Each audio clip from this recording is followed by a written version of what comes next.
సుమన్ టీవీలో మీ business promotions కోసం ఈ కింది నెంబర్ను సంప్రదించగలరు.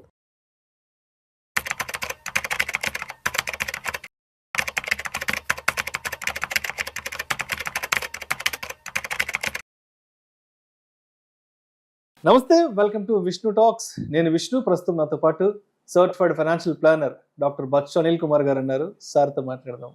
అనిల్ గారు నమస్తే సార్. నమస్తే విష్ణు గారు. Welcome to Vishnu talks. Thank you for inviting అండి. అనిల్ గారు, ఈ వీడియోలో కాస్త సిబిల్ స్కోర్ గురించి కాస్త డీటెయిల్డ్గా మాట్లాడుకుందాం మన ఆడియన్స్ కోసం. సార్, చాలామంది ఈ క్రెడిట్ కార్డ్ బిల్స్ ఆన్ టైంలో పే చేస్తుంటారు. మరికొంతమంది వాళ్ళ పర్సనల్ లోన్స్ కానివ్వండి, బిజినెస్ లోన్స్ కానివ్వండి, లేదంటే హోమ్ లోన్కి సంబంధించిన పేమెంట్స్ డ్యూలు కూడా ఆన్ టైంలో పే చేస్తుంటారు. అయినా కూడా వాళ్ళ సిబిల్ స్కోరు లేదంటే వాళ్ళ క్రెడిట్ స్కోరు ఏమాత్రం పెరగదు, ఎప్పుడు కొంచెం తక్కువే చూపిస్తుంటుంది. ఎందుకు ఆన్ టైంలో మనం అన్ని పేమెంట్స్ సరిగ్గా చేస్తున్నా కూడా మన సిబిల్ స్కోర్ పెరగదు? ఎటువంటి రీజన్స్ దాని వెనక ఉన్నాయంటారు? చాలా రిలవెంట్. అంటే చాలా మంది అడుగుతూ ఉంటారు, సార్ నేను అన్ని కడతా ఉన్నాను బట్ నా సిబిల్ స్కోర్ పెరగట్లేదు అని. క్వైట్ కామన్ అనమాట. సో అంటే అందరికీ అనిపించేది దీనికి ఇదేదో ర్యాండమ్గా కాదు, దీనికి కారణాలు స్ట్రాంగ్ రీజన్స్ ఉన్నాయి యాక్చువల్లీ. ఆ రీజన్స్ ఒక్కటి చూసుకుంటే ఏంటంటే, first thing credit utilisation ratio అంటాం, సియుఆర్. ఈ సియుఆర్ వచ్చేసి ఐడియల్గా మీకు 30% ఉండాలి. అంటే మీకు లెట్సే ఒక క్రెడిట్ కార్డు ఉందనుకోండి, మీరు మొత్తానికి మీరు లోన్ తీసుకునే కెపాసిటీ 40 లక్షలు ఉంటే 30%, 12 లక్షల కన్నా తక్కువ లోన్ ఉంటే ఏంటంటే మీ క్రెడిట్ రేటింగ్ స్కోర్ అనేది బెటర్గా ఉంటుంది. నువ్వు 70-80% ఉండి 80 నుంచి 70కి తెచ్చినా, 70 నుంచి 60కి తెచ్చినా మీ సియుఆర్ ఇంకా 30కి చాలా ఎక్కడో దూరంగా ఉంది. అదే 30కి దగ్గరలో ఉంటే ఏంటంటే మన రేటింగ్ అనేది పెరుగుతుంది. అందుకే అది వెరీ ఇంపార్టెంట్. సో మరి దీనికి ఏం చేయాలనే క్వశ్చన్ వస్తుంది, చాలామంది అడుగుతూ ఉంటారు.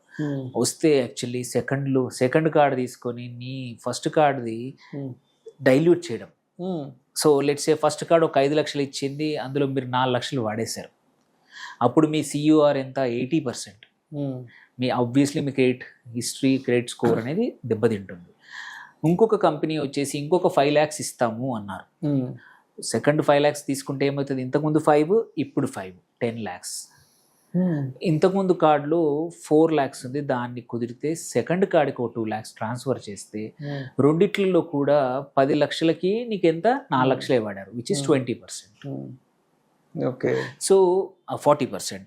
సో అట్లా ఇంతకుముందు ఏంటి 80% ఉండింది, 80% నుంచి 40% సియుఆర్కి వచ్చింది. So in the whole important ఏంటంటే సియుఆర్ తగ్గ చేసుకోవడం వల్ల ఆన్ ద హోల్ ఒక కార్డు మీద కానీ ఒక లోన్ మీద కానీ కేపబిలిటీ వల్ల కూడా నీకు అనేది క్రెడిట్ స్కోర్ పెరుగుతుంది. చాలామంది మనకు తెలియకుండా మనం ఒకటే కార్డు మీద మొత్తం ఫుల్ వాడేసి ఉంటాం, దాన్ని 50%కి చేసినా కానీ యూజువల్లీ స్కోర్ పెరగదు. That is first. సెకండ్ ఏంటంటే kind of loans also important. Personal లోనా, బిజినెస్ లోనా, హోమ్ లోనా, దీన్ని బట్టి నీ యొక్క క్రెడిట్ స్కోర్ పెరుగుతుందా లేదా అనేది తెలుస్తుంది. ఎగ్జాంపుల్, పర్సనల్ లోన్కి నువ్వు తీసుకున్నావు అనుకోండి, నీ దగ్గర ఉన్న వాటిలలో ఆబ్వియస్లీ స్కోర్ తగ్గుతుంది, ఎందుకంటే అన్సెక్యూర్డ్ లోన్. ఓకే, నువ్వు ఒక 20 లక్షల పర్సనల్ లోన్ నీ మీద ఉంటే అంత తొందరగా ఈ స్కోర్ తగ్గాలంటే కష్టం. అదే ఒక హోమ్ లోన్ ఉండింది అనుకోండి, which is asset backed loan, అలాంటప్పుడు అంత ఎక్కువ క్రెడిట్ స్కోర్ ఇంపాక్ట్ అవ్వదు. సో అందుకే kind of loan also very important. So కొన్నిట్ల స్కోరు మంచి వాటిల్లో పే చేస్తే ఏంటంటే క్రెడిట్ స్కోర్ కూడా మెరుగవుతుంది అనమాట. సో ఇంకోటి, అవసరం లేకుండా చాలా మంది లోన్లు తీసుకుంటూ ఉంటారు. అవి తక్కువ రేట్ వస్తుంది కదా, 7%, 8%, దానివల్ల కూడా మీరు ఇబ్బంది పడుతూ ఉంటారు క్రెడిట్ స్కోర్ వల్ల. చాలా మంది ఇష్టం వచ్చినట్టు క్రెడిట్ కార్డులు వాడేసేసి వాళ్ళు బ్యాంక్ వాళ్ళు ఫోన్ చేస్తుంటే ₹1,00,000 2 లక్షలు ఉందంటే, లేదు నేను 50,000 కట్టి సెటిల్ చేసుకుంటారు, నా దగ్గర 30,000 ఉన్నాయంటే కూడా ఈ సెటిల్మెంట్లు కూడా చాలా ఉంటాయి. ఇక్కడే చాలా పెద్ద ఫాల్ అయిపోతుంది క్రెడిట్ స్కోర్ అనేది. ఫాలో అవ్వడమే కాదు, చాలా సంవత్సరాలు రికవర్ అవ్వదా, అది చాలా మందికి తెలియదు. అందుకోసమే ఫస్ట్ అవసరం ఉన్న చోట తప్ప అనవసరంగా తీసుకోకూడదు. అట్లాగే మోస్ట్ ఇంపార్టెంట్ థింగ్ ఏంటంటే, ప్రతిసారి ఎవరైనా కార్డు కానీ లోన్ ఇస్తా అంటే మాటికి డీటెయిల్స్ ఇవ్వకూడదు. ఎందుకంటే ఎన్నిసార్లు ఎక్కువగా అప్లై చేస్తే అంత ఎక్కువగా క్రెడిట్ స్కోర్ తగ్గిపోతుంది.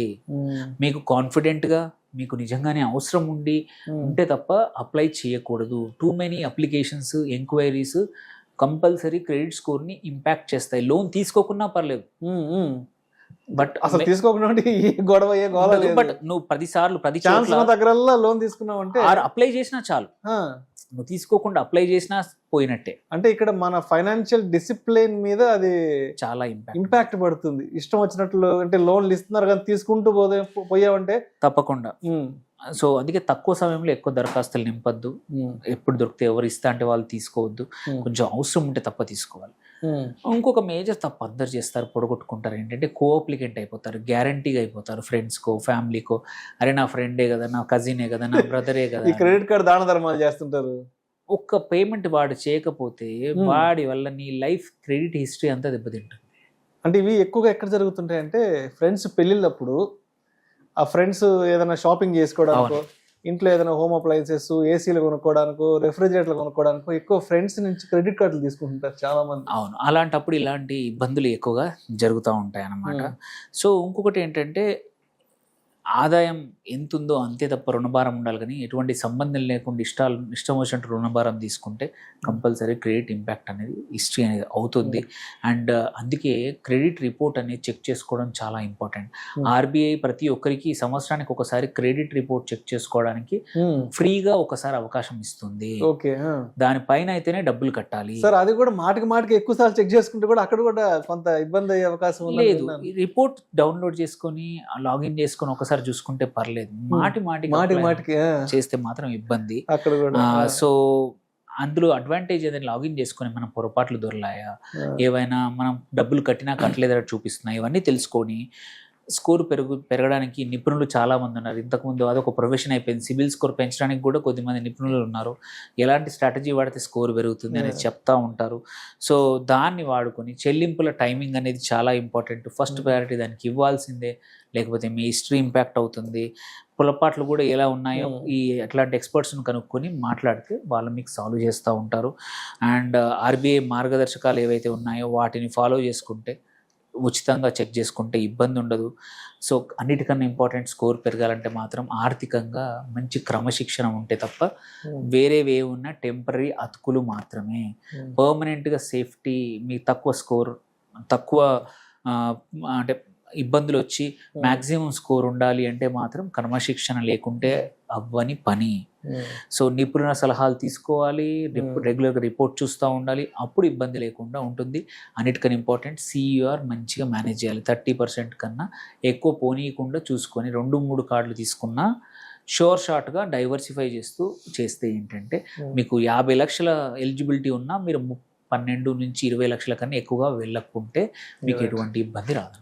సో మొత్తానికి సిబిల్ స్కోరు లేదంటే క్రెడిట్ స్కోర్ అనేది మన ఫైనాన్షియల్ డిసిప్లిన్, మన యొక్క ఆర్థిక నడవడిక గురించి అండ్ డబ్బు పట్ల మనకున్నటువంటి పర్సెప్షన్ గురించి తెలియచేసే ఒక రిపోర్ట్ కార్డు. మనం స్కూల్లో మనం ఎంత బాగా చదువుతామంటే మార్కులు చూసినట్టు ప్రోగ్రెస్ రిపోర్ట్. లైఫ్లో మనం ఎంత బాగా డబ్బులతో కానీ ఎలా ఫైనాన్షియల్ మేనేజ్మెంట్, పర్సనల్ ఫైనాన్స్ బాగా మేనేజ్ చేస్తున్నామా లేదా అని చెప్పడానికి మార్కులే క్రెడిట్ స్కోర్ అన్నమాట. అందుకే ఈ మధ్య చాలా మంది క్రెడిట్ స్కోర్ ని పట్టుకొని కూడా పిల్లని ఇవ్వట్లేదు అన్ని కనుక్కుంటున్నారు. అబద్ధాలు చెప్పడానికి లేదు.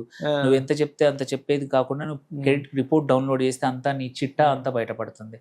నీకు ఎన్ని చోట్ల లోన్లు ఉన్నాయి, ఎన్ని క్రెడిట్ కార్డులు ఉన్నాయి, ఎన్ని టైంకి కడుతున్నావు, టైంకి కట్టట్లేదు, అన్ని కూడా క్లియర్ గా చూసే వాళ్ళకి తెలిసిపోతుంది. అండ్ ఈ మధ్య కొన్ని జాబ్స్ కూడా కొన్ని కంపెనీస్ బ్యాక్గ్రౌండ్ వెరిఫికేషన్ కింద మన సిబిల్ స్కోర్ కూడా చెక్ చేస్తున్నాయి. అంటే ఏంటి అసలు ఈ కుర్రవాడికి ఆర్థిక క్రమశిక్షణ ఎలా ఉంది, ఇతని ఫైనాన్షియల్ బిహేవియర్ ఎలా ఉంది ఏంటనేది కూడా కొంత బ్యాక్గ్రౌండ్ చెక్ చేసుకుంటున్నారు కంపెనీస్ కూడా. అవును, ఎందుకంటే కంపెనీలు కూడా ఒక రిసోర్స్ అంటారు. ఇంతకుముందు ఎంప్లాయీలు అనే దాన్ని బట్టి ఇప్పుడు రిసోర్సెస్ అయిపోయింది. ఆ రిసోర్స్ అనేది ఎఫిషియెంట్ గా డబ్బులు యూజ్ చేసుకుని క్యాపిటల్ యూజ్ చేసుకోవాలి.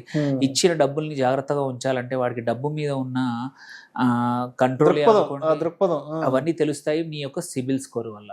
సో అందుకోసమే బ్యాంకులు కూడా, అసలు బ్యాంకులే కాదు కంపెనీస్ కూడా ఆ స్కోర్ చూసే నిన్ను హైర్ చేసుకుంటున్నాయి అన్నమాట. సో మొత్తానికి సిబిల్ స్కోర్ అనేది మన బతుకు చిట్టా. ఎస్, మన డబ్బులతో మనం చూసే పనిచేసే పనిలో ఒక చిట్టానే CIBIL score. Thank you sir, thank you so much Anil గారు. థ్యాంక్ యూ అండి.